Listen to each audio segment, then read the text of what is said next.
लावी माको जमाधरी पाप पुण्याची हे अंधनगरी नाही बेटा.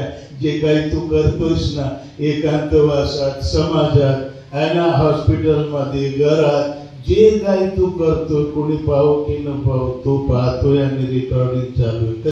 कुराणाचं म्हणणं आहे कुल्लू नफ्सिन जायकातुल मौत, हर जी रूह को मौत का जायका चखना है. मृत्यू अटळ आहे, काया दगडावरची रेग आहे. तुकोबांचं म्हणणं आहे नाशिवंत देह जाणार सकळ, आयुष्य खातो काळ सावधान. हे तो धर्मशाला आहे, हे मुसाफिर खाना आहे. इथं लोक येतात जातात, आपण पाहतो ना सदा सर्वदा राहण्याकरता कोणीच आलेलं नाही. करायचे एकदा मृत्यू अटळ आहे. मेलं मातीत गेलं, अग्नी दिला राग झाली किंवा दफन केलं माती झाली म्हणजे खेळ संपला. हे जे डोक्यात बसले ते काढून टाक. राग झाली म्हणजे खेळ संपला नाही, त्याच्या पुढे तर खरा खेळ आहे. दफन केलं माती झाली म्हणजे खेळ संपला नाही, खरा खेळ तिथून पुढे सुरू आहे. काही लोक म्हणतील MBBS डॉक्टर काय बरोबर, राग झाल्याच्या पलीकडे जीवन आहे. आपण थोडस चिंतन करू पहा.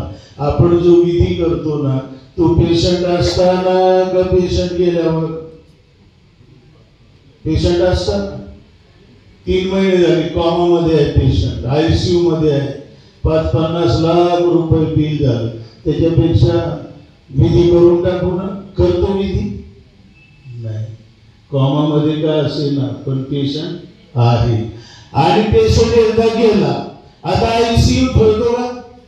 आता AC बंगल्यात ठेवतो का? आता उचला. आता विधी आहे, दफन विधी म्हणा अग्नी देणं म्हणा.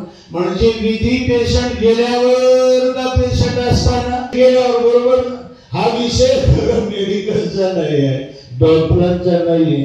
नहीं तो कभी पूछ लेना डॉक्टर साहब को, पेशेंट गया बोल दिया डॉक्टर देखेंगे, डॉक्टर साहब पेशेंट गया वो तो हमको भी समझ रहा है, लेकिन वो गया किधर, एक गेलो कुठं गेले का मला समजतंय.